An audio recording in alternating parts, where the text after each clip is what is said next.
சரிங்க சிஸ்டர், போதும். ஜெபம் எப்படி பண்ணணும்னு கத்து கொடுக்குறாரு, அப்படிதானே? ஜெபம் எப்படி பண்ணணும்னு கத்து கொடுத்துட்டு அதோட நிப்பாட்டுல 5வது வசனத்துல ஒரு உவமை ஆரம்பிக்கிறார், ஒரு parable. He started saying the parable. இந்த பேரபிள் நம்ம இதுவரைக்கும் எப்படி படிச்சிருப்போம்னா, யாரோ ஒரு 2 ஃப்ரெண்ட்ஸுக்கு இடையில ஒரு கான்வர்சேஷன் நடக்கிறதா தான் நம்ம படிச்சிருப்போம். அது எடுத்து படிங்களா, 5வது வசனம் 6வது வசனத்தை படிங்கள.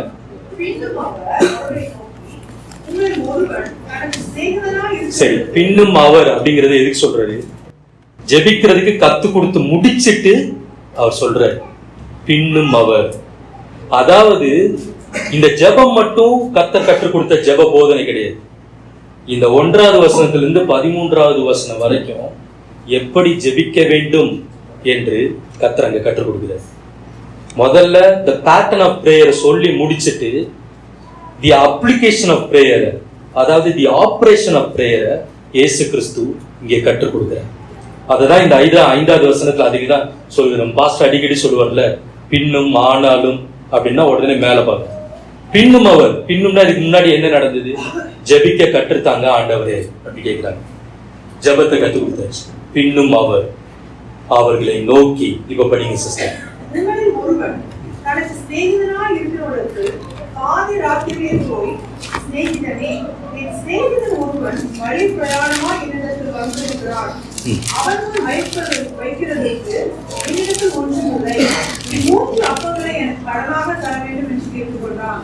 சரி, இங்க என்ன நடக்குதுன்னா 2 பேருக்கு இடையில ஒரு கான்வர்சேஷன் நடக்குது.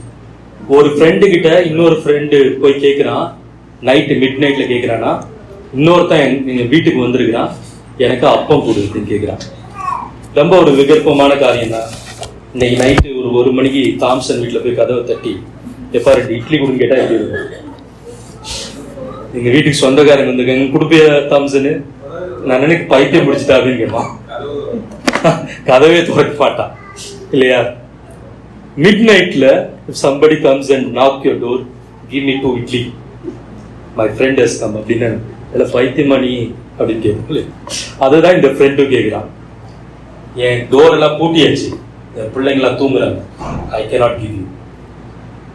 ஆனா இயேசு கிறிஸ்து இதைதான் ஜெபத்திற்கு அடையாளமாக சொல்கிறார். அவனுடைய துணிச்சலை அங்கே மேற்கோள் காட்டுகிறார் ஜெபத்தில். அந்த 5வது வசனத்துல மிக அழகாக இயேசு கிறிஸ்து ஆரம்பிக்கிறார். நான் மெதுவா போறேன், ஒவ்வொரு வசனத்தையும் நம்ம பார்ப்போம். என் சிநேகிதன் ஒருவன் வழி பிரயாணமாய் என்னிடத்தில் வந்திருக்கிறான். அதுக்கு முன்னாடி 5வது வசனத்துல தனக்கு சிநேகிதனாய் இருக்கிறவனிடத்தில் பாதி ராத்திரியிலே போய். அதாவது ஏன் பாதி ராத்திரி அப்படின்னு மென்ஷன் பண்றாருன்னா, ஜெபிக்கிறதுக்கு தருணங்கள் முக்கியம். It can be mid night. எந்த நேரத்திலையும் நாம நம்முடைய தேவனை அக்சஸ் பண்ணணும். there is no time limitation with God. அது தெரிஞ்சதுதானே பிரதர் அப்படி சொல்றாங்க. மைண்ட்ல சிலர் கூடு. எந்த தருணம் மட்டும் இல்ல, எந்த சூழ்நிலையிலையும் நீங்கள் உங்க தேவனை அணுகலாம். ஏன்னா அவர் நம்முடைய சிநேகிதர், அப்படிதானே? என் சிநேகிதனான ஆபிரகாமின் சந்ததி, அப்பாவோட ஃப்ரெண்டு நமக்கு ஃப்ரெண்ட் இல்லையா? சிநேகிதனா இருக்கிற நம்முடைய தேவனிடத்துல உங்க சூழ்நிலை எப்படிப்பட்டதா இருந்தாலும், maybe you are feeling in the midst of guilty, maybe you are feeling in the midst of rejection, எந்த சூழ்நிலையிலையும் பாதி வாழ்க்கை அழிந்து கொண்டிருக்கிற சூழ்நிலையில் கூட ஒரு மனிதன் தேவனிடத்துல போய் கேட்கலாம். at any time. maybe the door is locked. ஏனென்றால் கர்த்தரை தேடுகிற காலை வேளையில அவரை தேடணும்னு போட்டிருக்கு இல்லையா? Maybe the door is locked in the midnight. Maybe only God opens the door in the morning. ஏன்னா அதிகாலையில் என்னை தேடினார்கள், என்னை கண்டடைந்தார்கள் என்று வேதம் சொல்லுது. So but ஆனா தன்னுடைய சிநேகிதனுக்கு கர்த்தர் இவ்வளவு பெரிய உரிமை கொடுத்திருக்கிறார். பாதி ராத்திரியில நீ வாயாயிருக்க, வாட் எவர் த சிச்சுவேஷன், நீ எங்கேயோ கீழே விழுந்துட்டு இருக்கிறியா, அந்த சமயத்துல கூட நீ வாயிட்ட. Any time in the middle of your office will come to me. என் கதவை வந்து தட்டு அப்படிங்கிறார்.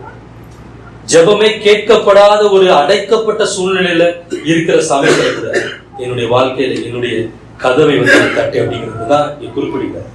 இந்த சிநேகிதர் போய் தைரியமா என்ன பண்ணா, பாதி ராத்திரியிலே போய் சிநேகிதனே, ஒருவன் வழி பிரயாணமா என்னிடத்தில் வந்திருக்கிறான் அப்படின்னு சொல்லிட்டு அவனுடைய சூழ்நிலையை எக்ஸ்பிளைன் பண்றான். எக்ஸ்பிளைன் பண்ணிட்டு என்ன சொல்றான், அவன் முன் வைக்கிறதற்கு என்னிடத்தில் ஒன்றுமில்லை.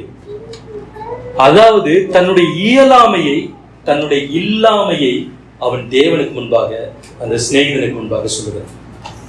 நம்முடைய வாழ்க்கையில இருக்கிற இயலாமை, என்னால முடியலப்பா, அவ்வளவுதான், எனக்கு தேவை இருக்குது, but I don't have, I am shortage, என்கிட்ட இல்லை, என்னால முடியல, but I want, I need, நான் ஒரு தேவையில் இருக்கிறேன், ஆனா என்கிட்ட இல்லை. அதுதான் நான் உங்ககிட்ட வந்திருக்கேன். தன்னுடைய இல்லாமையை, தன்னுடைய இயலாமையை மிக தெளிவாக அந்த சிநேகிதனிடத்துல இந்த மனுஷன் சொல்றேன் இல்லையா. அவன் முன் வைக்கிறதற்கு என்னிடத்தில் ஒன்றுமில்லை. நான் ஒரு பெரிய தேவையோட வந்திருக்கிறேன் ஆண்டவரே, பட் ஆனா என்கிட்ட இல்லை, ஐ ஹாவ் நத்திங் அப்படிங்கிறான். அதுக்கு அடுத்த வார்த்தை என்ன சொல்றான், நீ 3 அப்பங்களை எனக்கு கடனாக தர வேண்டும். ப்ரீவியஸ் எனக்கு 3 அப்பங்களை நீ எனக்கு கடனாக தர வேண்டும் அப்படிங்கிற. இந்த 3 அப்பம் எதை குறிக்குது அப்படின்னா, எதை குறிக்குது சொல்லுங்க சிஸ்டர். வேற வேற பதில் இருக்கா?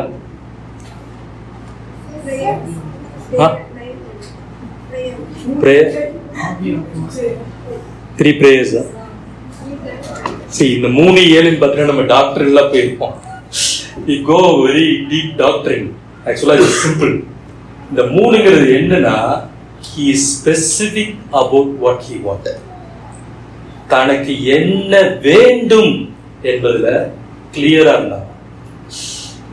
டாக்டர் பத்தி பேசுறதுக்காக தப்பா எடுத்துக்காதீங்க, but I want to bring that point inside your mind.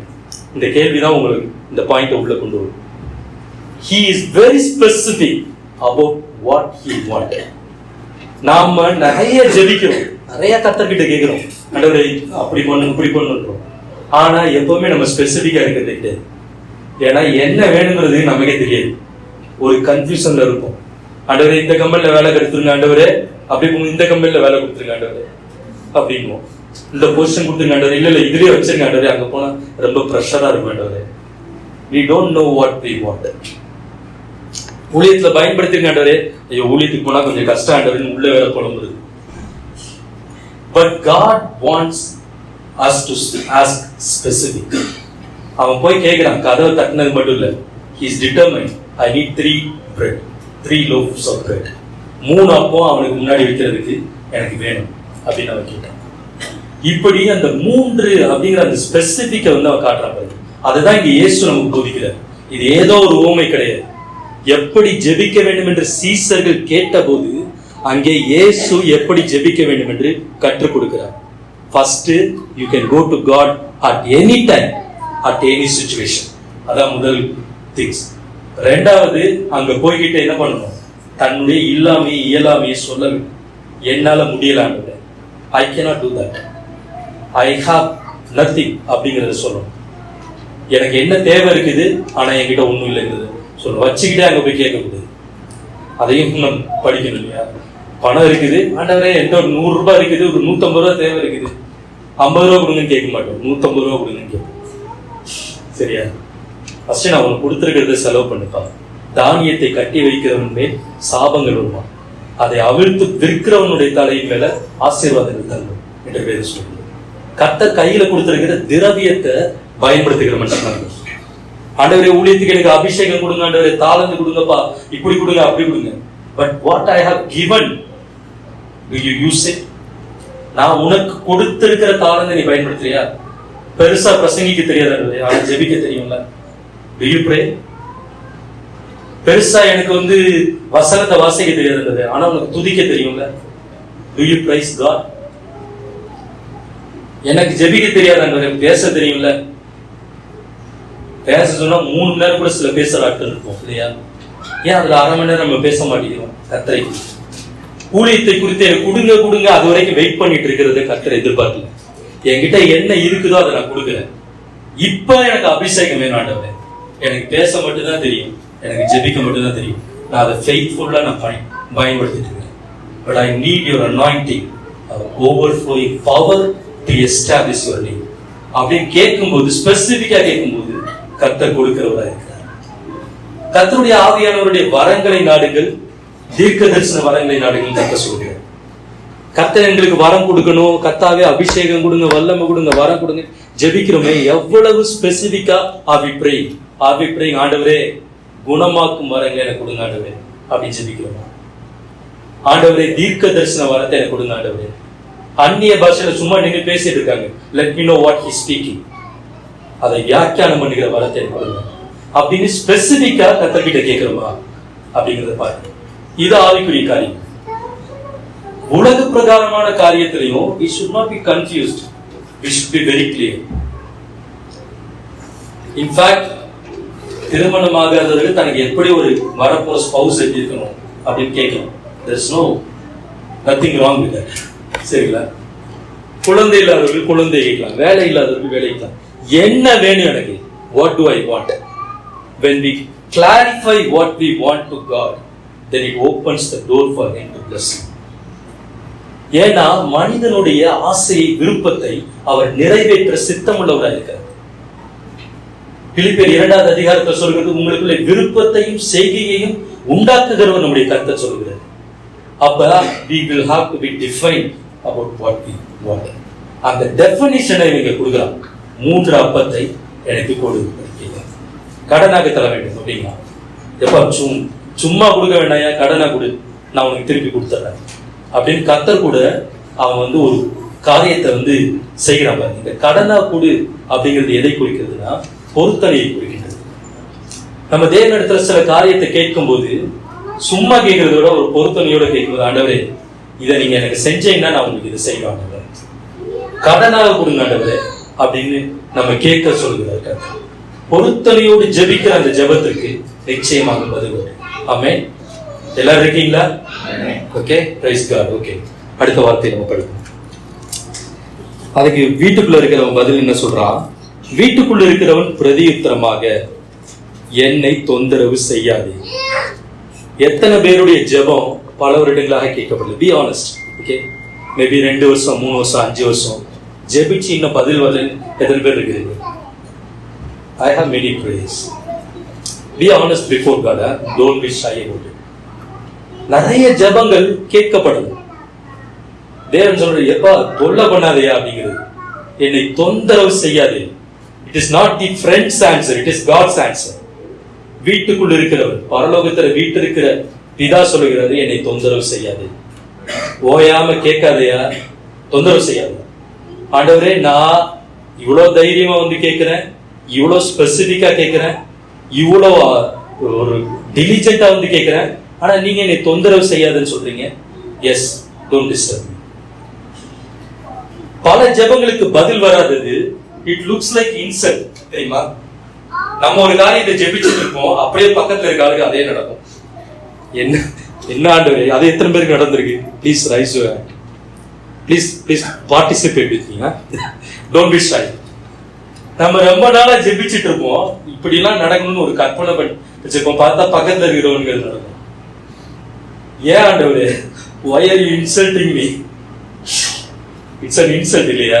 அதுதான் ஒரு கானானிய ஸ்திரீக்கு நடந்தது. கானானிய ஸ்திரீ என்ன பண்றா, போய் கேட்கிறா, ஆண்டவரே என்னுடைய குமாரத்தி சரீர வியாதியா இருக்கிறா, பிசாசின் பிடியில இருக்கிறா, அவளை விடுவியும் அப்படின்னு கேட்கிறா. அவன் சொல்றாரு, உனக்கெல்லாம் விடுவிக்க முடியாது. அதே சமயத்துல ஜஸ்ட் 2 days ago இஸ்ரவேலின் குமாரத்தி விடுதலை ஆக்கப்படுகிறார். நான் இவ்வளவு மன்றாடி கேட்கிறேன், எனக்கு முடியாதுன்னு சொல்றாரு. இட்ஸ் an insult இல்லையா? கர்த்தர் ஏன் அப்படி பண்றாருன்னு தெரியாது, ஆனா God does that. ஏனென்றால் அந்த இடத்துல கர்த்தர் ஒரு காரியத்தை கற்றுக் கொடுத்தார். அவளை பாருங்க, பிள்ளைகளின் அப்பத்தை எடுத்து நாய்க்குட்டிகளுக்கு போடுவது தகுதி கிடையாதுங்கிறது. தமிழ்ல அழகா நாய்க்குட்டின்னு எழுதிட்டாங்க. இங்கிலீஷ்ல என்ன தெரியுமா? We do not cast the breads of the children to the dogs. நாய்க்கு என் அப்பத்தை நான் கொடுக்க மாட்டேன் அப்படிங்கிறது. அந்த இடத்துல என்ன இருக்கும்? நம்மளா இருந்தா என்ன பண்ணுவோம்? போயா நீயும் உன்னோட இதுவும் உடனடியா ஒரு ஆக்ரோஷம் வருமா இல்லையா? நாய்ங்கிறது பெரிய சாமி, நீங்க சாமியார், நீங்க போய் கேட்டா இப்படி பேசிட்டு இருக்கிறாரு, பெரிய சைட்டு, நீங்க He's insulting, he's speaking vulgar words அப்படின்ட்டு வந்துடும்.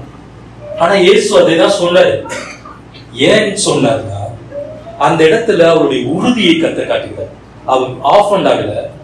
அவர் சொல்ற, let me be a dog, but let my daughter be healed.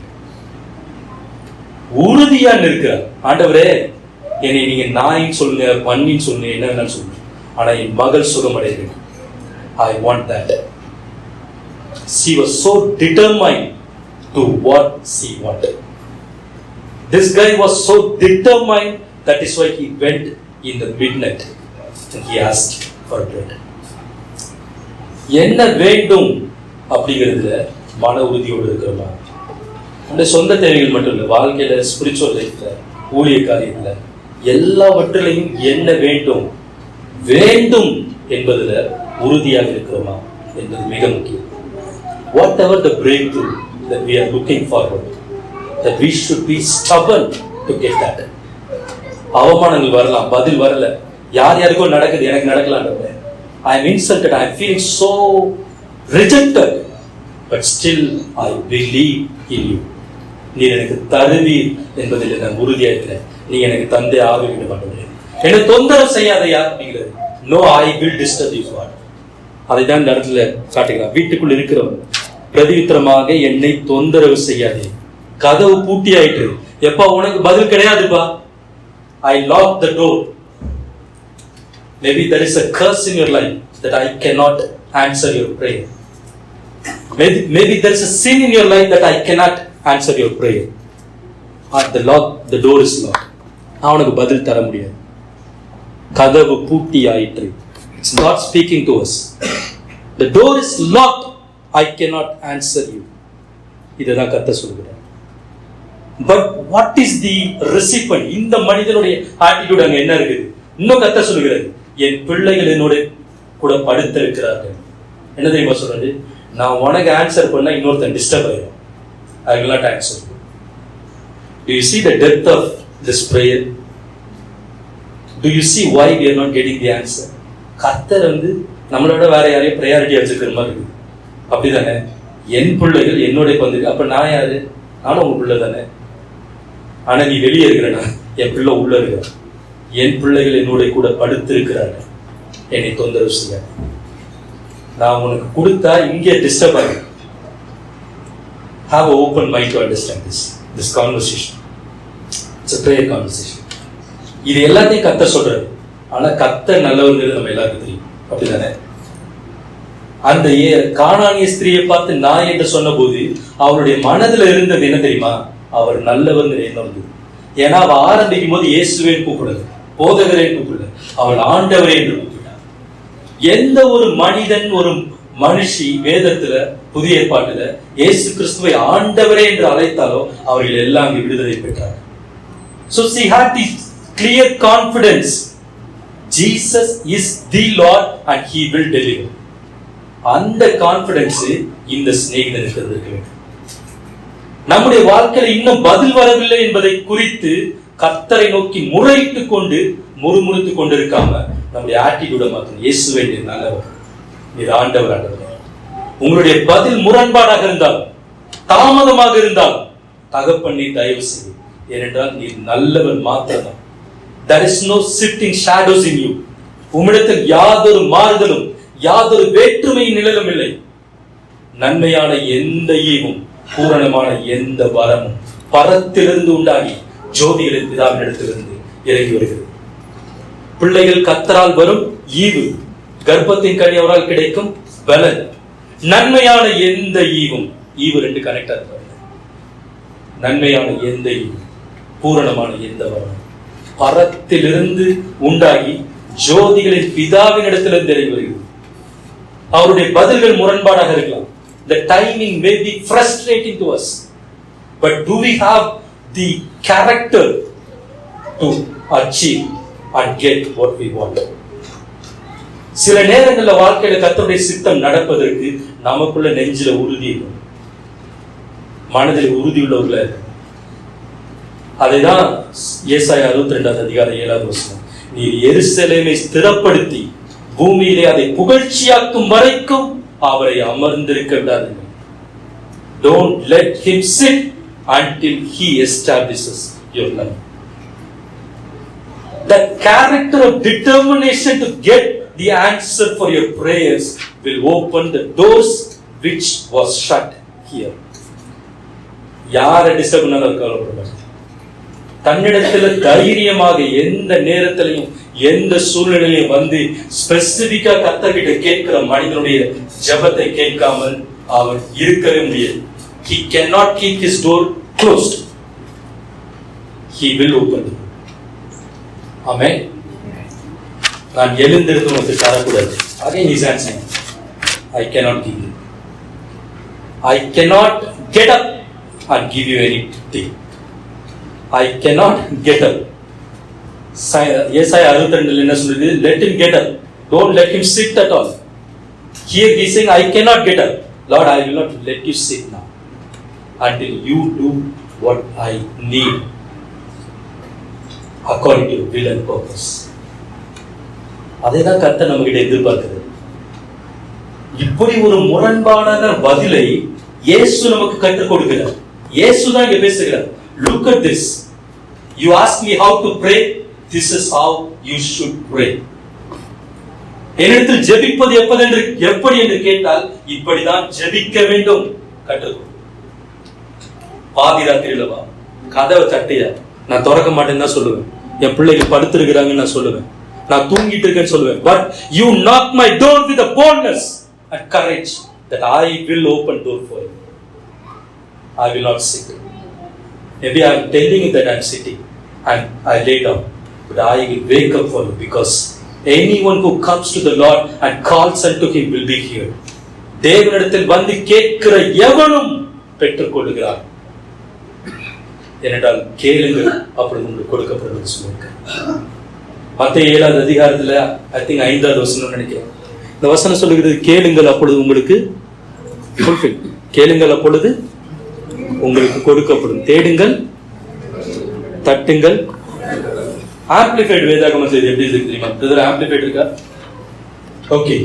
Ask, யாராவது படிங்களே. Okay okay, please read it. Read it from amplified. Okay, stop there. தமிழ்ல என்ன எழுதிருக்குது? கேளுங்கள். ஆனா இங்க என்ன எழுதிருக்குது? Ask and keep on asking. Sometimes we are shy to ask God. ஒரு தடவை கேட்கிறோம், 2 தடவை கேட்கிறோம், பதில் சொல்லணும்னு ஒரு வெக்கம் வந்து என்னத்தை போய் ஜெபிச்சுட்டு கொடுக்க மாட்டேறதுல ஒண்ணு ஒரு ஷை. யார்கிட்டயாவது போய் கேட்டுட்டே இருங்க. ஒரு கட்டத்துல we feel shy, right? மனுஷங்கிட்ட ஷையா இருக்கும், ஆனா தேவன் கிட்ட ஷையாக தேவை. அவர்தான் சொல்றது, ask and keep on asking and it will be given to you. அப்புறம் seek and keep on seeking. தேடுங்கள், தேடிக்கொண்டே இருக்கு. ஏன் பதில் வரலாண்டவர்? What is the reason that I am not getting it? Why it's not happening? What's that wrong? What is wrong with me? தேடுங்கள், தேடிக்கொண்டே இருக்கு. Then you will find the answer. அப்பொழுது கண்டடைவீர்கள் என்று வேதம் தெளிவாக சொல்கிறது. ஆமென். தட்டுங்கள், தட்டுங்கள். இப்ப இத தமிழ்ல படிங்க, ஆம்பிளிஃபைட். தட்டுங்கள், தட்டிக்கொண்டே இருங்கள். இல்லையா? நீங்க ஊருக்கு போயிட்டு வரீங்க, இல்ல வெளியே போயிட்டு வரீங்க, உங்க குழந்தை வீட்டுல தூங்கிருச்சு, கதவை பூட்டிருச்சு, 10 மணி ஆயிடுச்சு, இருக்கட்டும் ஹோட்டலுக்கா போவீங்க?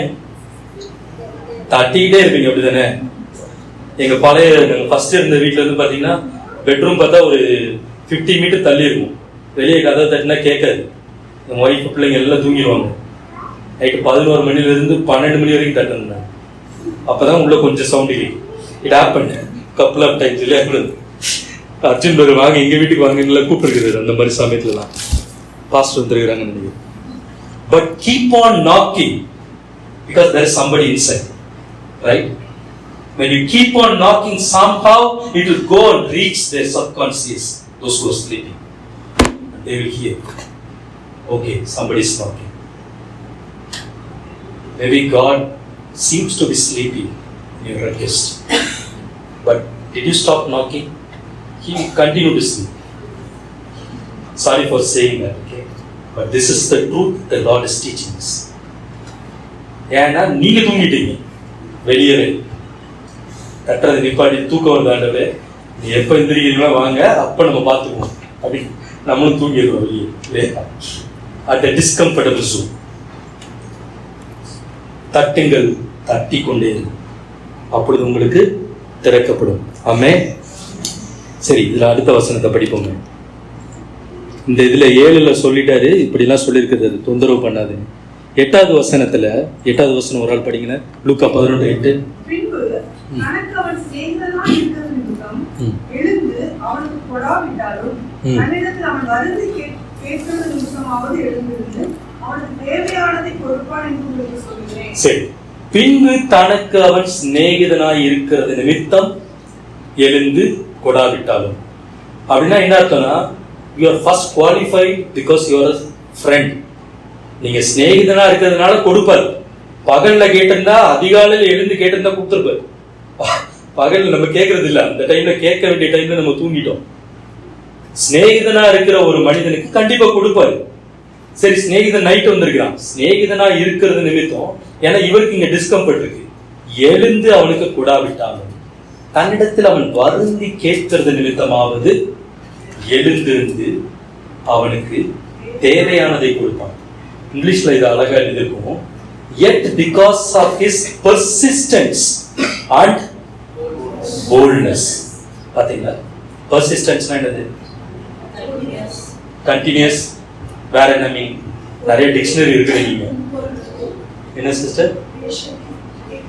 Patient waiting. ஓகே, சொல்லுங்க, எல்லாருமே படித்தவர்கள் தானே. persistence என்னது? Only one definition. You are English trainer, right? Please give more definition. Brother, persistence என்னது? Keep on repeatedly asking. சொன்னா brother you சொல்லுங்க. repeatedly asking. So எல்லாரும் ஒத்துக்கிறீங்களா அந்த அர்த்தத்தை? persistent in asking. persistentனா திரும்ப திரும்ப திரும்ப திரும்ப கேட்டுட்டே இருக்கு, கன்சிஸ்டண்டா கேட்டுட்டு இருக்கு. ஓகே, விட்டு கொடுக்கவே மாட்டேன். until it happens I will not give up. That is what persistence. Okay, unless it happens I will not give up. I will be persistent. அதுதான் இங்க சொல்லுகிறது. I tell you, even though he will not get up and give him anything just because he is friend, yet because of his persistence and boldness. இந்த boldness குறித்து என்னன்னா, நம்மளே நாமே ஒரு தகுதியற்றவர்களாக நினைச்சோம். நான் போய் கேட்க முடியுமா? நான் கேட்டா கர்த்தர் கொடுத்துருவாரா? நான் ஒன்றும் பெருசா அவருக்கு பிரியமா நடந்துக்கலையே, நிறைய தப்பு பண்ணிட்டேனே கடந்த காலத்துல, இல்லை இப்ப கூட நான் ரைட்டா இல்லையே, நான் கேட்டா கொடுப்பாரா? Yet because of his boldness God will give you. தைரியத்தோட போய் ஆண்டவரே, yes Lord, but I need you, I need your hand, I need your intervention. persistent-ஆ போல்டா கேட்கிற மனிதனுக்கு கர்த்தர் கொடுக்கிறவரா இருக்கு. அதையும் மீறி கொடுக்காருன்னா என்னன்றதை பின்னாடி பார்ப்போம், சரிங்களா? But first we should have the courage and persistence to ask God. Keep on asking God to deliver us, to answer us, to bless us, to bring us breakthrough, to give us the gifts of the Spirit, specifically asking. அதைதான் கர்த்தர் எதிர்பார்க்கிறார். அது மட்டும் இல்ல, என்ன சொல்றது, what ever என்ன கொடுப்பாராம், and give him whatever he needs. அவன் 3 பிரெட் தான் கேட்டான், ஆனா அவன் கதவை திறந்ததுக்கு அப்புறம் 3 பிரெட், சால்னா, சிக்கன் கிரேவி, இன்னும் whatever he needs God gives. That is what our God. Amen. நீ ஸ்பெசிபிக்கா ஒரு விஷயத்தை கேட்டிருக்கலாம், நீ பர்சிஸ்டண்டா இருக்கலாம், நீங்க திரும்ப திரும்ப கேட்கலாம், இது வேணும் ஆண்டவரே. God not only gives what you ask for, He gives whatever you need. உங்களுக்கு என்னவெல்லாம் தேவை இருக்கிறதோ அவைகள் எல்லாவற்றையும் அவர் கொடுக்கிறவராய் இருக்கிறார். அதுதான் நம்முடைய தேவை. When the answer is delayed, when there is issue in getting the answer to our prayers, but if you persist, God is going to give you whatever you need. Because of your persistence and boldness. Nothing else. அவருடைய கிருபை, அவருடைய இறக்கம் எல்லாம் இருக்குது. அவர் தானே கொடுக்க மாட்டேன்னு சொன்னது. என்ன சொன்னாரு? உனக்கு எழுந்து தரக்கூடாது. I cannot give you. But because of your persistence and boldness to ask, God will give you whatever you need. That is what our God is. Maybe சூழ்நிலைகள் பதில கொண்டு வராம இருக்கலாம். தானியேலுடைய பதில் வருவதற்கு அங்க என்ன சொல்றது, ஆவி மண்டலத்துல தடை இருந்தது. மிகாவில் தூதன் அங்க போராடி கொண்டிருந்தான். ஆனாலும் கர்த்தர் பதிலை கொண்டு வந்தார் இல்லையா? We don't know why the answer is not coming. We don't know why it's not happening. பல வருஷமா ஜெபிச்சிருக்கேன், பல மாதமா ஜெபித்து கொண்டிருக்கேன், பல வருஷமா போராடிட்டு இருக்கேன், ஏன் ஜெபத்துக்கு பதில் வரல? We don't know. And we cannot ask God why you are doing it. God is not asking you to ask God why you are doing it.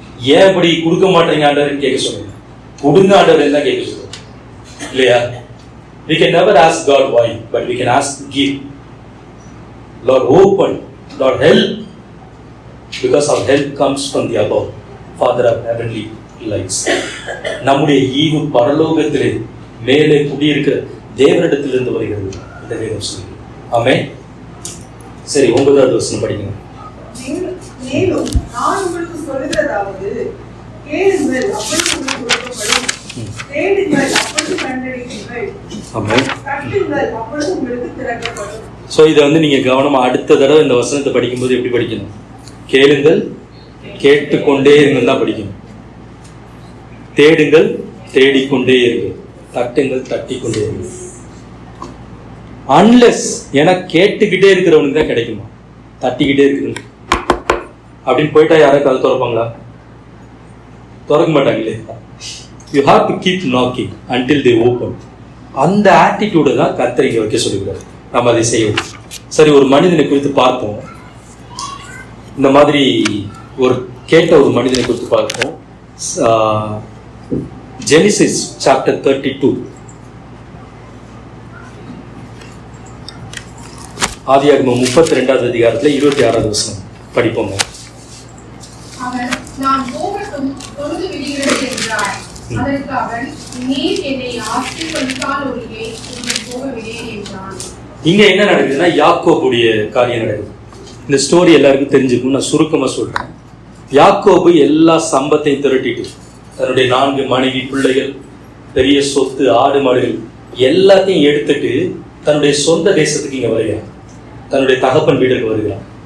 அந்த இடத்துல இவனுடைய அண்ணன் இருக்கிறான் ஏசா. அவங்கிட்ட மாட்டி சேஷ்ட புத்திர பாகத்தை பறித்து கொண்டான், அவனுடைய ஆசீர்வாதத்தை பறித்து கொண்டான். இப்ப இவனுக்கு என்ன பயம்னா, நான் இவ்வளவு சம்பாதிச்சு போராடி சம்பாதிச்சு இங்க வந்துட்டேன், இப்ப என் அண்ணன் என்னை பொண்ணு எல்லாத்தையும் எடுத்துட்டு போயிடுவான் அப்படிங்கிறது அவனுக்கு பயம். He was so much fear. அதுக்காக நிறைய டெக்னிக்லாம் பயன்படுத்தான். பயங்கரமா கிராஃப்டியா அவன் நிறைய பிளான்லாம் போட்டு எப்படி எஸ்கேப் ஆகுறது, அவங்க அண்ணனை எப்படி ஐஸ் வைக்கிறது எல்லாம் ட்ரை பண்றான். எல்லா முயற்சியும் செய்தாலும் அவன் ஒரு காரியத்தை செய்யறான். என்ன தெரியுமா? அதான் இந்த 26வது வசனம். பின்பு அவன் தனித்திருந்து, அதை படிக்கல. யாக்கோபு பின்பு தனித்திருந்தான். அப்பொழுது ஒரு புருஷன் பொழுது விடியும் அளவும் அவனுடைய போராடி அவனை மேற்கொள்ளாததைக் கண்டு அவனை கொலை சொல்லி கேட்டார். இங்க போதும் சிஸ்டர். ஆக்சுவலா இங்க இந்த வசனத்துடைய அர்த்தம் என்னன்னா, யாக்கோபு பிந்தி தனித்திருந்தான், அப்பொழுது ஒரு புருஷன் பொழுது விடியும் அளவும் அவனுடனே போராடி. அதாவது என்னன்னா, இவனுடைய எல்லா குடும்பத்தையும் எல்லா சொத்து பத்தையும் ஆற்றை கடந்து போகணும், எல்லாரையும் போக சொல்லிட்டு எல்லாத்தையும் பிளான் பண்ணி முடிச்சுட்டு அவன் பின்பு தனித்திருந்து அப்படிங்கிறது என்ன அர்த்தம்னா, he was alone with God praying. நாளைக்கு என்ன நடக்கணும்னு எனக்கு தெரியாத, இந்த ஆற்றை கடந்து போறேன் நான், விடிஞ்சா என் அண்ணன் வருவான், அவன் படையோட வருவான். ஏன்னா ஏசா ஒரு பெரிய ஆழமா மாறிட்டாங்க தேசத்துல. இவன் கேள்விப்பட்டுருவான் எல்லாத்தையும், அவன் ஒரு பெரிய மனிதனா இருக்கிறான், வந்து என்னை எல்லாத்தையும் கொண்டுறான். ஒரு பயத்துல ஒரு ஆபத்துல இருக்கும்போது அவன் தனித்திருந்தான். இங்க இருந்து நம்ம என்ன கத்துக்கணும்னா, நம்முடைய வாழ்க்கையில ஒரு ஆபத்து வருகிறது என்று எதிர்பார்க்கும் போது, ஒரு ஆபத்தை பார்க்கும்போது தேவனிடத்துல தனித்திருக்க வேண்டும், கர்த்தரிடத்துல கேட்க வேண்டும். இங்க அதை தான் அவன் செய்யறான். பின்பு தனித்திருந்தான், அப்பொழுது ஒரு புருஷன் பொழுது விடியும் அளவு அவனுடைய போராடி. அதாவது ஜெபத்துல வந்து அவன் போராடுறான். ஒரு பாட்டு கூட இருக்கு இல்லையா, யாக்கோபை போலனா போராடுறான். பாடுமே அந்த பாட்டை. ஹalleluya, ஸ்தோத்திரம் ஸ்தோத்திரம். யாக்கோபை போல நான் போராடுவேன், எலியாவை போல நான் ஜெபித்திடுவேன். யாக்கோபை போல நான் போராடுவேன், எலியாவை போல நான் ஜெபித்திடுவேன். விடமாட்டேன் விடமாட்டேன், யாக்கோபை போல நான் விடவே மாட்டேன். விடமாட்டேன் விடமாட்டேன், யாக்கோபை போல நான் ஜெபித்திடுவேன்.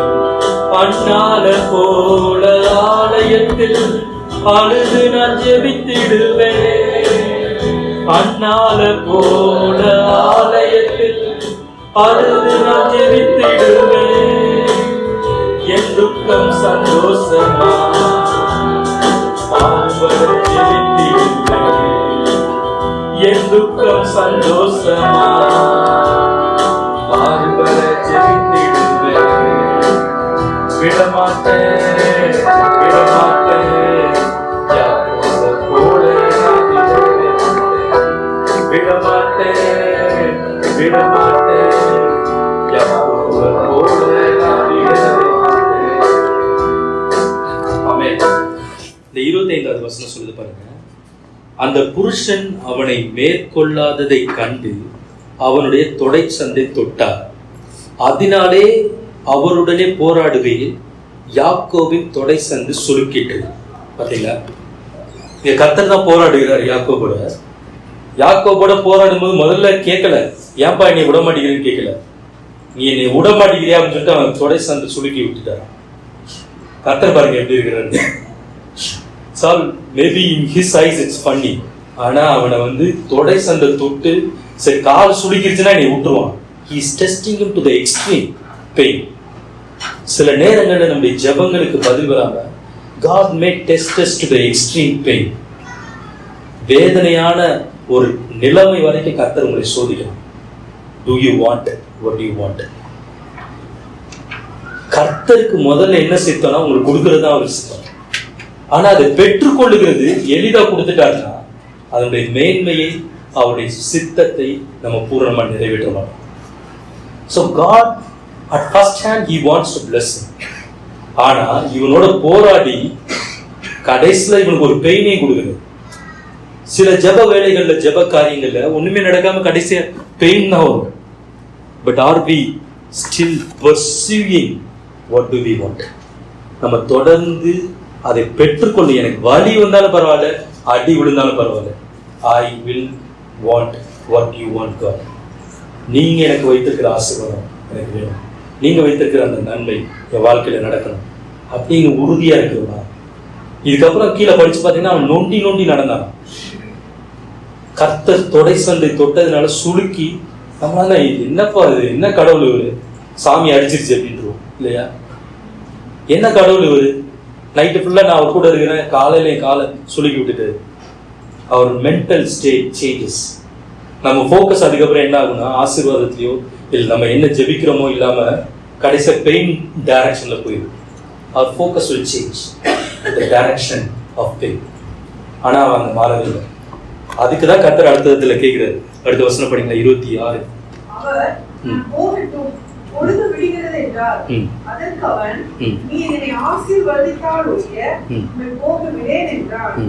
அவர் நான் போகட்டும், அவரே கேட்கிறார், எப்பா நீ தயவு செஞ்சு விட்டுரு, தொந்தரவு பண்ணாத, நான் போகட்டும், பொழுது விடுகிறது. ஏன்னா பொழுது விடிந்தா அவருடைய முகத்தை அவன் பார்ப்பான். தேவனுடைய முகத்தை வந்து யாரும் பார்க்க கூடாது அந்த அந்த காலங்கள்ல. பொழுது விடுகிறது, நான் போகட்டும் அப்படிங்கிறது. அவன் சொல்றான், நீர் என்னை ஆசீர்வதித்தால் ஒழிய நான் இங்க இருந்து உங்களை விட மாட்டேன். அதான் விட மாட்டேன் பாருங்க. இப்படி உறுதியா அவரை பிடித்து கொண்டான். தேவனோடும் மனுஷனோடும் அவன் போராடுகிறான். அது ஒரு ஏஞ்சல், அவர் ஒரு தேவ தூதன்கிறத வந்து அவன் யோசிக்காம அங்க போராடுகிறான். அதை தான் சொல்லுகிறது. அதுக்கு வந்து சொல்லுகிறாரு, அவர் உன் பேர் என்ன என்று கேட்டார். அவன் யாக்கோப் என்றான். அப்பொழுது அவர் 28 படிக்கல. அப்பொழுது அவர் உன் பேர் யாக்கோப் எனப்படாமல் இஸ்ரவேல் எனப்படும், தேவனோடும் மனிதரோடும் போராடி மேற்கொண்டாயே. பாத்தீங்களா, உன் தேவன் இனி இஸ்ரவேல் எனப்படும். எதுக்கா? தேவனோடு மனிதரோடு போராடி மேற்கொண்டாயே. ஜெபத்துல சில நேரங்கள்ல ஜெபம் வந்து ஒரு சில ஜெபங்கள் நீங்க ஒரு தடவை தான் ஜெபிக்கணும். ஆனா ஒரு சில ஜெபங்கள் பதில் வர வரை ஜெபிக்கணும். இதை வேதம் நமக்கு காட்டுகிறது. certain prayers to be prayed through. ஜெபித்து பதிலை பெறும் வரை ஜெபிக்க வேண்டும். until you win, until the Lord brings glory to Jerusalem. எருசலேமை ஸ்திரப்படுத்தி அதை பூமியிலே புகழ்ச்சியாக்கும் வரைக்கும் ஜெபிக்க வேண்டும்.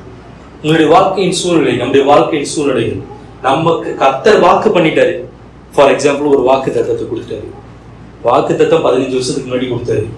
அதுக்குள்ளான அறிகுறியே இல்லையே. கர்த்தர் சித்தம்னா நடந்திருக்கணுமே, ஏன் இன்னும் நடக்கல? God wants us to pray through.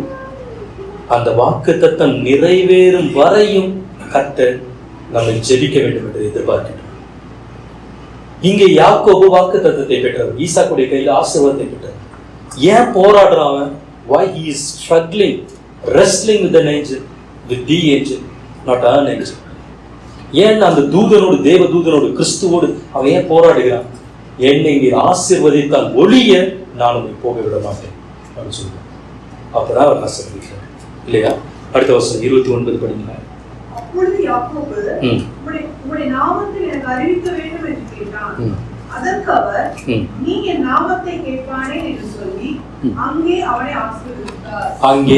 ஆசீர்வதித்தார். பாத்தீங்களா? இதைதான் கர்த்தர் எதிர்பார்க்கிறது. ஜெபம் என்பது, அதை தான் இயேசு கிறிஸ்துவும் அங்கே கற்றுக் கொடுத்தார் இல்லையா? லூக்கா 11. the boldness, the courage, the persistence in getting through prayers. இன்னொரு முக்கியமான விஷயத்தை நீங்க பார்க்கணும். என்னன்னா, நம்மளுடைய செல்ஃபுக்காக ப்ரேயர் பண்றது okay, God wants to bless us, we should get that. ஆனா அந்த லூக்கா 11வது அதிகாரத்துல 5வது வசனம் 6வது வசனம், அவன் போய் சிநேகிதனிடத்துல வேண்டினான. யாருக்காக வேண்டினான்? ஃப்ரெண்டுக்காக வேண்டினான் இல்லையா? அப்போ இவனுக்கு கிடையாது, அப்போ இன்னொருத்தனுக்காக அவன் கேட்கிறான். அந்த இடத்துல கர்த்தர் என்ன கற்றுக் கொடுக்கிறாருன்னா, not only for you, I have appointed you to ask for others. மற்றவர்களுடைய சுகத்துக்காக, மற்றவர்களுடைய ஆரோக்கியத்துக்காக, மற்றவர்கள் பிசாசின் பிடியிலிருந்து விடுதலை அடைவதற்காக are you praying through? நீங்கள் ஜெபிக்கிறீர்களா என்பதை கேட்கிறேன். இங்க யாக்கோபு ஜெபிச்சது இவனுக்காக மட்டும் இல்லை. ஏன்னா யாக்கோபின் மேல ஒரு சந்ததி வாக்கு பண்ணப்பட்டிருக்கிறது. ஆபிரகாம், ஈசாக்கு, யாக்கோபு என்ற சந்ததி வர வேண்டுமானால் அது அழிந்து போய்விடக்கூடாது. தேவனுடைய திட்டம் நிறைவேற வேண்டும். Though there was a selfish requirement, இவனுடைய பொருட்கள் இருந்தாலும் அவனுடைய மேலான ஆழமான அவனுடைய ஜெபம் என்னவென்றால், தேவனுடைய திட்டம், தேவனுடைய சித்தம், தேவனுடைய ராஜ்யம். நம்முடைய ஜெபங்கள் தேவனுடைய ராஜ்யத்தோட கனெக்ட் பண்ண வேண்டும். நம்ம personal prayer can be connected to the kingdom of God. நம்முடைய வல்லமையும் வாழ்வும் தேவனுடைய ராஜ்யத்தோடு இணைக்கப்பட்டதாக இருக்க வேண்டும். எனக்கு இதை செய்வீரானால் ஆண்டவரே, இது உங்களுடைய ராஜ்யத்துக்காக பயன்படுத்துவேன். To you connected? அதுதான் அங்க சொல்லுகிறான். 3 அப்பங்களை கடனாக தர வேண்டும். பொருத்தனையா அவன் இணைத்து தேவ ராஜ்யத்தை அங்கே நிலைநாட்டினான். சேடாக but God wants to bless you. Whatever it is, திருமணமா இருக்கலாம், வேலையா இருக்கலாம், தொழிலா இருக்கலாம், என்ன வேண்டுமானாலும் அது கர்த்தர் உங்களுக்கு தர விருப்பமா இருக்கு. ஆனால் ஜெபித்து போராடி நம்ம மேற்கொள்ள வேண்டும் என்பது கர்த்தர் நமக்கு கூறுகிற வார்த்தையாக இருக்கு. We have to be determined. Bulldog attitude என்று சொல்லுவாங்க இல்லையா? புல்டாக் கதை நிறைய கேள்விப்பட்டிருக்கீங்களா? There's a bulldog story. சரிங்க. ஏன்னா ஒரு புல்டாக் இருந்தா, புல்டாக் வந்து சின்னதா இருக்கும் இல்லையா? ஒரு தோட்டத்துக்குள்ள போய் அந்த புல்டாக் சும்மா உள்ளாவிட்டு இருந்துதான். அங்க உள்ள இருந்த பயங்கர ஃபெரோஷியஸா ஒரு பெரிய டாபர்மேன் டாக் மாதிரி 2 டாக் இருந்து இந்த புல்டாக் வந்து கடிச்சு கொதறிடுச்சான். இனிமே எங்க தோட்டத்துக்குள்ளே வரக்கூடாது அப்படின்னு. நான் எல்லாம் டெரிட்டரி வச்சுக்கோம் தெரியுமா? எல்லாருக்குமே தெரியும் இல்லையா? எல்லாம் தமிழ்நாட்டுல இருந்து வந்துருக்கோம். நம்ம தெருவுக்குள்ள வேற தெரு நாய் இருந்துச்சு, அது கடிச்சு கொதறி கிழிச்சிடும் இல்லையா? இந்த மாதிரி ஒரு புல்டாக் வந்து 2 டாபர்மேன் அவங்க தோட்டத்துக்குள்ள வந்துச்சு, கடிச்சு கொதறிடுச்சான். ரொம்ப பரிதாபமாக்கிடுச்சு.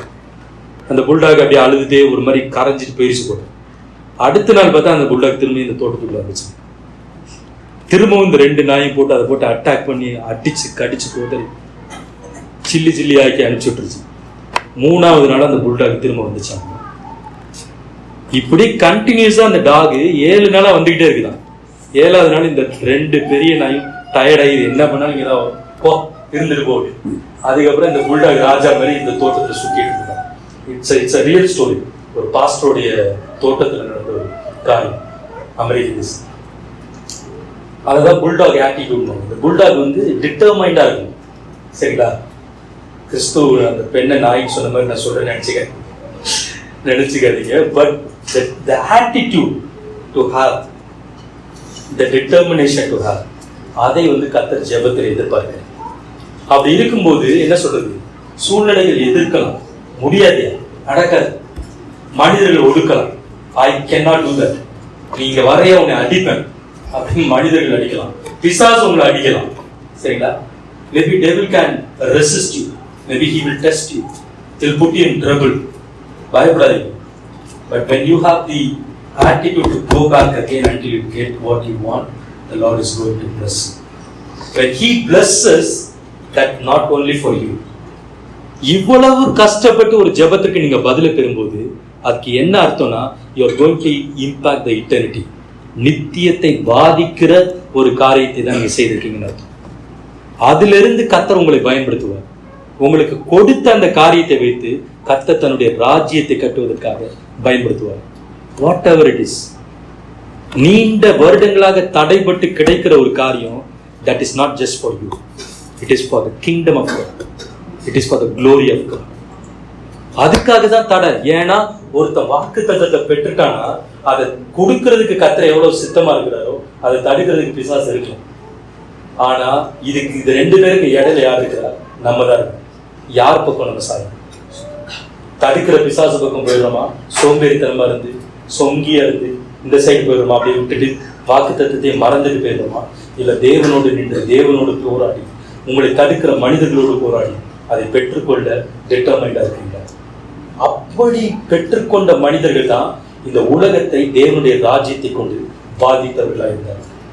இந்த உலகத்தை கலக்கின மனிதர்களா இருந்தார்கள். இந்த உலகத்துல ஏதோ ஒரு லெகசிய கர்த்தருக்காக விட்டுட்டு போன மனிதர்களா இருந்தாங்க. நான் என்ன பிரதர் பெரிய லெகசி விட போறேன். But if you are determined to get the Lord's will in your life, God will make you a legacy, make you a legend for the generations to come. ஒருவேளை கர்த்தர் வர தாமதமாகுமானால் உங்களுடைய வாழ்க்கை 100 வருடம் கழித்து கூட இந்த உலகத்தை பாதிக்க வல்லமை கூட இருக்கு. But based on your determination. பிசாசு உங்க வாழ்க்கையை தடுத்து வைத்திருக்கிறானா? எல்லாருக்கும் நடக்கிறது எனக்கு நடக்கலைன்னா it is devil's act. You should stand up against devil. You should declare the promise of God every single day and pray to God until he moves and make it happen. If you are not determined, you are with the devil. சோம்பேறித்தனமா இருந்து பிசாசுக்கு இடம் கொடுக்குறீங்க. ஏன்னா கர்த்தருடைய விருப்பம் உங்களை ஆசீர்வதிப்பது, உங்களுக்கு எல்லாருக்கும் கிடைக்கிறது எனக்கு ஏன் அவர் கிடைக்கல? You should not get tired of it. You should keep pursuing it. உங்க மேல ஒரு சித்தம் இருக்குது, உங்க மேல ஒரு கர்த்தருடைய மகா பெரிய திட்டம் இருக்குது. அதுக்காக தான் பிசாசு தடுக்கிறது. பிசாசு தடுக்கிறான்றதுக்காக ஓடி போயிடக்கூடாது. அப்படிதான் கோலியாத்தை பார்த்து எல்லாரும் ஓடி போனாங்க. ஆனா டிட்டர்மைண்டா இருந்த தாவீது ஒரு கல்லை தான் எடுத்து அடிச்சான். கர்த்தர் அந்த ராட்சதனை கீழே விழுந்து. அதே டிட்டர்மினேஷனோட நீங்க எடுத்து ஜெபம் என்கிற ஒரு ஆயுதத்தை எடுத்து வசனம் என்கிற மகா வல்லமையான கல்லை அடிச்சு எரிந்து பாருங்க, எல்லா தடைகளையும் கர்த்தர் உடைத்து உங்கள் காலு கீழே விழும். அவன் தலையை நீங்கள் துண்டாக்குவீர்கள்.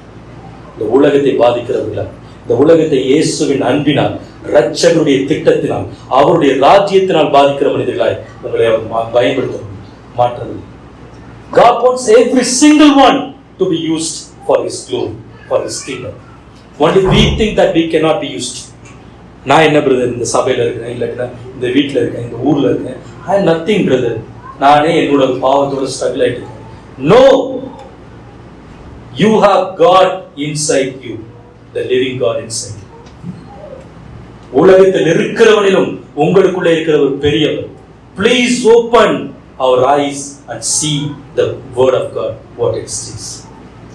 1 யோவான் 5வது அதிகாரத்துல 4வது வசனம், 4வது அதிகாரத்துல 5வது வசனம், உலகத்தில் இருக்கிறவனிலும் உங்களில் இருக்கிறவர் பெரியவர், நீங்கள் விசுவாசத்தினாலே உலகத்தை ஜெயிக்கிறவர்கள் என்று வேதம் சொல்லுங்க. அப்படி இருக்கும்போது நம்மளுடைய ஆட்டிடியூட் எப்படி இருக்கு? If God is inside you, who can be against you? எந்த பிசாசு உங்களுக்கு எதிராக நிற்க முடியும்? உங்க வாழ்க்கையின் ஆசீர்வாதத்தை தடுப்பதற்கு எந்த பிசாசுக்கு தைரியம் இருக்கிறது? ஆனா நம்ம மறந்துட்டோம் இந்த வார்த்தையை, இந்த சத்தியத்தை மறந்து விட்டு இந்த உலகத்தோடு ஒத்த வேஷம் தரித்தவர்களாய் உழன்று கொண்டிருக்கிறோம். God is calling you to wake up.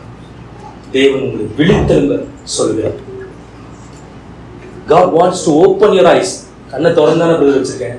Please open the spiritual eye and see what He has written about you. That is the prophecy written 2000 years ago about you. நம்ம பார்த்ததெல்லாம் இயேசுவை பற்றி தீர்க்கதரிசனம் சொல்லியிருக்காங்க, இஸ்ரவேலை பத்தி தீர்க்கதரிசனம் சொல்லியிருக்காங்க, எருசலேமை பத்தி சொல்லியிருக்காங்க, பாலஸ்தீனத்தை பத்தி சொல்லியிருக்காங்க. But the very word of God is full of prophecy about you. உங்களை குறித்த தீர்க்கதரிசன புஸ்தகம் தான் இந்த புஸ்தகம். நீ நெகிழப்பட்டதும் கைவிடப்பட்டதும் ஒருவரும் கடந்து நடவாததுமாயிருந்தார், ஆனாலும் உன்னை நித்திய மாட்சிமையாகும் தலைமுறை தலைமுறையா இருக்கும் மகிழ்ச்சியாக வைத்தேன். உங்களுக்கு தான் கத்த சொல்லியிருக்கிறார். But if you are so ignorant like this, you cannot help. ஏதோ பேசுறாரு அப்படின்றதுனா God cannot help you. If you are serious about what the Lord is speaking to us, the Lord will use you.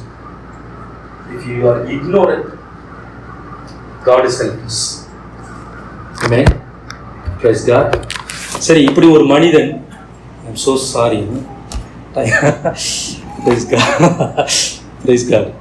I'll try to close it quickly. எத்தனை பேருக்கு இப்பயே முடிச்சுன்னு சொல்லுங்க, நான் முடிச்சிடுறேன். How many of you want? சும்மா தைரியமா சொல்லுங்க, நிப்பாட்டுறேன். என்ன பிரதர்? Praise God. பார்த்து செஞ்சிருவோம். ஓகே. ஹalleluya. சரி, இப்படி ஜெபத்திற்கு பதில் பெறாம இருந்த ஒரு மனிதன் இருந்தான், மிகப்பெரிய மனிதன். அவன் யாருன்னா தாவீது. 2 சாமுவேல் 12வது அதிகாரம் 16வது வசனம் படிங்க. ஹalleluya. ஹalleluya. ஹalleluya. தாவீது அந்த பிள்ளைக்காக தேவனிடத்தில் பிரார்த்தனை பண்ணி உபவாசித்து உள்ளே போய் ராம் முழுவதும் தரையிலே கிடந்தான். இங்க என்ன கதை அப்படின்னு கேட்டீங்கன்னா, தாவீது பத்சேபாலோட பிறந்த ஒரு குழந்தை இருக்கு, சரியா? அந்த குழந்தையை கர்த்தர் அடிச்சிட்டார். There is a curse on that child. இந்த பிள்ளையை அடித்ததுனால அந்த பிள்ளை சாக போகுது, சரிங்களா? ஏன்னா ஒரு தவறான ஒரு உறவுனால பிறந்த குழந்தை இல்லையா? தாவீதின் மேல கர்த்தர் திட்டம் வைத்திருக்குது. இவன் விபச்சாரமான ஒரு பாவத்தை செய்ததும் இல்லாம கொலையும் பண்ணிட்டான். அங்க ஒரு குழந்தை பிறந்திருக்குது, அந்த குழந்தைக்கு போய் இவன் ஜெபிக்கிறான். Do you see that? His boldness. He is full of guilty, but he was praying to God because he know God is compassion God. அவன் பாருங்க, அப்பொழுது தாவீது அந்த பிள்ளைக்காக தேவனிடத்தில் பிரார்த்தனை பண்ணி உபவாசித்து உள்ளே போய் ராம் முழுவதும் தரையிலே கிடந்தார். பாத்தீங்களா? தாவீது கர்த்தருடைய இருதயத்திற்கு ஏற்ற மனிதன். ஆனா இங்க கர்த்தர், I will not answer you. Even though you may be my friend, I will not answer. எப்படி பாதி ராத்திரில போய் ஒருத்த கதவை தட்டினா அதுதான் இங்க நடக்குது. ராம் முழுவதும் தரையிலே கிடந்தார். கர்த்தர் முன்னாடி விழுந்து 22வது வசனம் எடுங்க. அதற்கு அவன், பிள்ளை இன்னும் உயிரோடு இருக்கையில் பிள்ளை பிழைக்கும்படிக்கு கர்த்தர் எனக்கு இறங்குவாரோ எப்படியோ யாருக்கு தெரியும் என்று உபவாசித்து அழுதேன். பாத்தீங்களா? பிள்ளை உயிரோடு இருக்கிறதுனால ஒருவேளை கர்த்தர் இறங்கலாம். See the boldness. See what he has in his mind about God. அதுதான் தாவீது வந்து கர்த்தருக்கு பிரியமானவனா மாறுச்சு. இந்த உலகமெல்லாம் ஒரு கில்ட்டி கான்சியஸ்ல, உலகமெல்லாம் கர்த்தர் உன்னை அடிச்சிருவாரு, கர்த்தர் உன்னை கொன்றுவாரு, நீங்க தப்பு பண்ணி நீங்க உன்னை ஆக்சிடென்ட் பண்ணிடுவாருன்னு உலகமெல்லாம் பேசும்போது இவன் சொல்கிறான், ஒருவேளை கர்த்தர் இறங்குவார். அவன் கர்த்தருடைய மனதை புரிந்து வைத்திருந்தான். கர்த்தர் அன்புள்ளவர், அவர் நல்லவர். ஆமா, நான் தப்பு பண்ணிட்டேன், but I declare. ஆனா மனம் திரும்பின இருதயத்தோட வரும். That is important. Not with the boldness of insolence. சரிங்களா? ஒரு துணிகரமான பாவத்தோட போய் கர்த்தர் முன்னாடி நிற்கிறது இல்லை. மனம் திரும்பிய இருதயத்தோடு அவன் கர்த்தருக்கு முன்னாடி போய் நின்றான். Please note that. Okay. பாவத்தை கர்த்தர் ஒருபோதும் அங்கீகரிக்கார். ஆனா மனம் திரும்பின மனிதன் மேல் கர்த்தர் இரக்கமுள்ளவராய் இருக்கிறார். இந்த இடத்துல தாவீதுக்கு பதில் சொல்லவில்லை. அந்த குழந்தை மரித்தது, அதுதான் நடந்துச்சு. ஆனால் அவனுடைய ஜெபம் வீணாக போகவில்லை. சில நேரங்கள்ல நம்ம பயங்கரமா ஜெபிப்போம், அழுது ஜெபிப்போம், உபவாசத்தை ஜெபிப்போம், ஆனா கர்த்தர் நடத்தாம போயிடும். That is possible sometimes. Maybe could be many reasons. Okay, முறிக்கப்படாத சாபங்களாக ஏதோ ஒரு காரணம். ஆனால் உங்கள் ஜெபம் வீணாக போவதில்லை.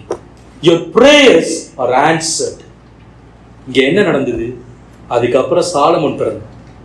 தேவனுடைய ஆலயத்தை கட்டின இவனுக்கு அடுத்த இவனுடைய கண்கள் பார்க்கின்ற ஒரு ராஜாவை கர்த்தர் உருவாக்கி கொடுத்தார். அது மட்டும் இல்ல, 4 பிள்ளைங்க பிறந்தாங்க அவங்களுக்கு. See the grace of God.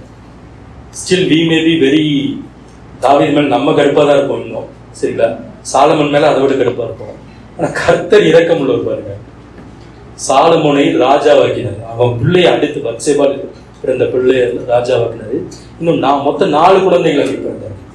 19 குமாரர்கள், மறுமனையாட்டியின் குமாரர்கள் இருந்தபோது, அபிகாயில் எடுத்த குமாரர்கள் இருந்தபோது, இன்னும் வேற ராஜகுமாரத்திக்கெல்லாம் குழந்தைகள் இருந்தபோது, இவன் ஜெபித்த ஜெபத்து நிமித்தமாக, அந்த பெண்ணுக்கு இழைக்கப்பட்ட தீங்கு நிமித்தமாக, பத்சேபால் என்ன சொல்றது, அவளை ஹார்ம் பண்ணிருக்கிறான் இல்லையா, அவளுடைய கணவனை கொண்டிருக்கிறான். அந்த தீங்கு நிமித்தமாக இவன் ஜெபித்த ஜெபத்திற்கு கர்த்தர் அங்கே பதில் கொடுத்தார். ஒருவேளை அந்த குழந்தை பிறந்திருந்ததுன்னா அந்த குழந்தை ராஜாவாயிருக்கு, உயிரோடு இருந்தா, தட்ஸ் ஆல் ஃபினிஷ்ட், ஓகே உனக்கு இது கொடுத்துட்டேன்ல போ அப்படின்னு சொல்றது. ஆனா அதுக்கப்புறம் கர்த்தர் தண்டித்தாலும் அவனை ஆசீர்வதித்தார். சாலமோன் அந்த ராஜ்யத்தை கட்டினான், தேவாலயத்தை கட்டினான். நீதிமொழிகள், பிரசங்கி என்று வல்லமையான ஞானமுள்ள வார்த்தைகளை உலகத்துக்கே கொடுத்துட்டு சென்றிருக்கான். The prayer unanswered will bring great answer and it will impact eternity. பதிலளிக்கப்படாத ஜெபங்கள் ஒரு நாள் பதிலை கொண்டு வரும், அது இந்த உலகத்தை பாதிக்கும். உங்களுடைய பதிலளிக்கப்படாத ஜெபங்கள் கர்த்தருடைய நாமத்தில் மிகப்பெரிய காரியங்களை இந்த உலகத்திலே அவருடைய ராஜ்யத்தை கண்டு செய்கிறார். அதுல முக்கியமா நம்ம பார்க்க வேண்டியது, முழுவதும் தரையிலே விழுந்து கிடந்தான். அவன் அந்த போராடுற குணத்தை காட்டுறான் பாருங்க கர்த்தர்கிட்ட. ஒருவேளை கர்த்தர் இறங்குவாரோ என்று போராடுகிறோம். முழுவதும் எத்தனை பேர் ஜெபிச்சிருக்கிறோம்? யாருமே கை தூக்கிறாதீங்க. ஏன்னா நான் ஆன்லைன் ப்ரேயர் வாங்க 2 வருஷமா பாஸ்டர் கதறிட்டு இருக்கிறது இல்லையா? Very few people comes. நம்ம முழுவதும் கூட ஜெபிக்கிறது இல்லை. என்ன பாஸ்டர், ஒரு 1 மணி வரைக்கும் ஜெபிப்போம் இல்லையா? முழுவதும் ஜெபித்தா போராடி மேற்கொண்டான். But we will go all around the city. பீச்ல 4 மணி வரைக்கும் உட்காந்துருக்கேன், நான் உட்காந்துருக்கிறேன், சரிங்களா? ஆனா நான் ஜபத்துக்கு வந்து உட்காந்துருக்கேன், சரிங்களா? I am not justifying me, but it is question to everybody. Maybe என்னை கர்த்தர் வீட்டுல ஜெபிக்க சொன்ன இடத்துல நான் ஜெபிக்கல, தூங்கிட்டேன், நீங்க தூங்கிட்டீங்க. முழுவதும் போராடி ஜெபித்த தாவீதுக்கு இந்த உலகத்தை மாற்றுகிற ஒரு குமாரனை கர்த்தர் கொடுத்தார். இயேசு கிறிஸ்து லூக்கா முழுவதும் அவர் அந்நாட்களிலே ஒரு மலையின் மேல் ஏறி முழுவதும் ஜெபித்துக் கொண்டிருந்தார். அதிகாலையில் தன்னுடைய 12 சீசர்கள் தெரிந்து கொண்டார் என்று சொல்லி, அந்நாட்களிலே முழுவதும் அப்படிங்கிறது அர்த்தம் அப்படின்னா he was praying consistently throughout the nights, many nights. பல இரவுகள் கிறிஸ்து முழுவதும் மலையிலே தனித்து ஜெபித்துக் கொண்டிருந்தார். இப்படிப்பட்ட ஜெபங்கள் மிகப்பெரிய வல்லமை கொண்டு வரும். அன்று இயேசு அப்படி ஜெபித்தபடினால்தான் 12 சீசர்களை, படித்தவர்களை, ஞானிகளை தெரிந்து கொள்ளாமல் அறிவு குறைந்தவர்களை, கீழ்ப்படிதல் உள்ளவர்களை, சரியான மனிதர்களை எடுத்து, உலகத்தின் பைத்தியங்களை எடுத்து ஞானிகளாக மாற்றி இந்த உலகத்துக்கு கொடுத்தார். ஆகையினால இந்த போராடி ஜெபிக்கிற ஜெபம் உங்க வாழ்க்கையில நிச்சயமாக பதிலை கொண்டு வரும். பதிலை கொண்டு வராவிட்டாலும் அது மிகப்பெரிய ஆசீர்வாதத்தை கொண்டு வரப்போகிறது என்றுதான் அர்த்தம். So we should be determined in our prayers. Amen. Praise God. Hallelujah. எழுந்திருப்போம்.